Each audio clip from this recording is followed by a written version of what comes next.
प्रभाग क्रमांक 26 मधील लढत आता पिंपरी चिंचवड शहरासाठी नव्हे तर महाराष्ट्रासाठी लक्षवेधी ठरते. चुरस या ठिकाणी मोठी निर्माण झालेली आहे. स्वतः बीडचे आमदार संदीप क्षीरसागर या ठिकाणी प्रचारासाठी उतरलेले आहेत. खरं तर प्रभाग क्रमांक 26 मध्ये भारतीय जनता पार्टी विरोधात आता दोन्ही राष्ट्रवादीचे उमेदवार या ठिकाणी प्रचारात आघाडी घेताना पाहायला मिळतात आहे. या ठिकाणी तुम्ही देखील आलेला, काय एकंदरीत प्रचाराचा या ठिकाणी शुभारंभ झालेला आहे? बघा, पहिल्यांदा खूप वर्षानंतर तुम्ही बघितलं असेल की साहेब आणि दादा म्हणजे पवार कुटुंब हे एक व्यासपीठावरती काम करतो आणि निश्चितपणे आमची ताकद त्याच्यामध्ये वाढलेली आहे. जे काही आतापर्यंत निवडणुकीमध्ये जे निकाल लागले तर त्याच्यामध्ये तुम्ही जर बघितलं की ताकद अर्धी अर्धी झाल्यामुळं ती अडचण सगळ्यांनाच व्हायची. पण जो उत्साह मतदारांमध्ये आहे पिंपरी चिंचवड भागामध्ये, खास करून बीड जिल्ह्यातले किंवा मराठवाड्यातले खूप मतदार आहेत. आम्ही गेल्या 8-10 दिवसापासून इथं फिरत असताना प्रत्येक प्रभागामध्ये कमीत कमी 5,000 मतदार हे आमच्या मतदारसंघातले जिल्ह्यातले तिथं आहेत. म्हणून आम्ही जेव्हा फिरतो त्यांच्यामध्ये जातो आणि विकास कामाबद्दल जर बोललो गेलो तर दादांचा वेग हा उभा महाराष्ट्राला माहिती. ज्या पद्धतीने पिंपरी चिंचवड किंवा पुण्या नगरपालिका त्यांच्या ताब्यामध्ये असताना जो काही त्यांनी विकास केला होता, तुम्ही रस्ते बघा, फ्लायओव्हर बघा, पाण्याची परिस्थिती बघा किंवा स्वच्छतेच्या माध्यमातून बघा, तर या निवडणुकीमध्ये नक्कीच मतदारांची जे काय आम्ही बोलतोय आमच्या भागातल्या मराठवाड्यांच्या मतदारांना एक उत्साह आहे की दादा आणि साहेब एका ठिकाणी आलेले आहेत आणि जे काही उमेदवार माध्यमातून जे दिलेले आहेत ते चांगले उमेदवार आहेत. त्यांची आम्ही त्यांच्या रॅलीच्या माध्यमातून फिरतोय, त्यांच्या कॉर्नर बैठका घेतोय, घरी दारोदारी बैठक घेतोय. तर लोकांमध्ये उत्साह आहे आणि लोक नक्की आमच्या सर्व उमेदवारांना आशीर्वाद देतील. प्रभाग क्रमांक 26 मधील नागरिकांमध्ये मोठी नाराजी आहे, रोष व्यक्त करतात आहे. मागील जो 9 वर्षाचा काळ होता त्यामध्ये भ्रष्टाचार झालाय, आमच्या तोंडाला फक्त आश्वासनाची पानं पुसण्यात आली असं त्यांचं म्हणणे.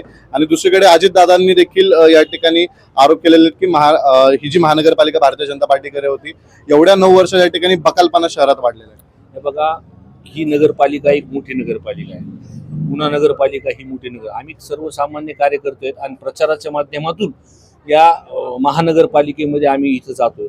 पण जर तुम्ही दादांचे भाषण जर बघितले, अजितदादांचे, ज्या पद्धतीने ते मांडतात की त्यांच्या 5 वर्षामध्ये त्यांनी कशा पद्धतीने विकास केला हे सगळ्या नागरिकांनी इथं बघितलेलं आहे.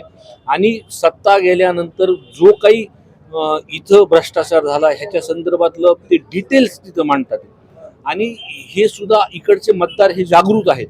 आणि ह्यावरतूनच नक्कीच मला असं वाटतं की या निवडणुकीमध्ये या दोन्ही महानगरपालिकेमध्ये बदल झाल्याशिवाय राहणार. एकंदरीत आपण पाहतोय पिंपरी चिंचवड महानगरपालिकेवर कायमच पवारांची सत्ता या ठिकाणी राहिलेली आहे. जसं तुम्ही सांगितलं त्यांच्या काळामध्ये या ठिकाणी डेव्हलपमेंट झाले. मागच्या 9 वर्षात शहरात बकालपणा वाढलाय. सध्या या शहराची निवडणूक आता अजितदादा विरुद्ध महेश लांडगे अशी होते. महेश लांडगे वारंवार त्यावर अजितदादांवर टीका करतात.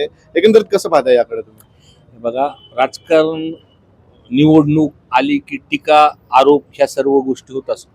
पण आम्ही ज्या पवार साहेबांच्या ह्याच्यातून ज्या म्हणजे तालमीदारांचे तिथं वाढलेलं आहे, काम करायचं आम्हाला तिथं माहिती आहे. सर्वात महत्त्वाचं म्हणजे हा जो भाग आहे ह्याची डेव्हलपमेंट जी सुरुवातीला झाली इथे IT सेक्टर आल्यामुळे ही डेव्हलपमेंट झालेली आहे. आणि जे काही इथं जुने अनुभवी सांगतात की जेव्हा वृद्ध लोक जे सांगतात की इथे कारखाना मंजूर झाला होता, म्हणजे शुगर फॅक्टरी मंजूर झाली होती आणि पवारसाहेब तिथं त्या फॅक्टरीचे कुदळ टाकायला उद्घाटन करण्यासाठी आले होते. पवारसाहेबांनी कुदळ टाकली आणि त्याच्यानंतर त्यांनी तिथं भाषण केलं की ही फॅक्टरी तर आपल्याला म्हणजे उघडायची नाही किंवा आपल्याला ही फॅक्टरीतून शिफ्ट करायची. त्याचं सगळ्यात मोठं कारण होतं की शुगर फॅक्टरी आल्यानंतर जो काही वास किंवा मोलेसिस जे काही भानगड असेल त्यामुळे इथं IT सेक्टर येणार नाही.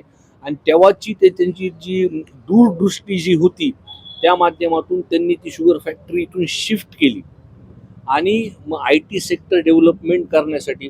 पण IT सेक्टरचं सुद्धा लोकांना हे कळलं पाहिजे की जे सोशल मीडियावरती फक्त एक पक्ष फक्त दाखवतात की डेव्हलपमेंट हे ते, पण ह्याची जी सुरुवात जी आहे ही पवार कुटुंबियाची आणि पवार साहेबाच्या माध्यमातून झालेली.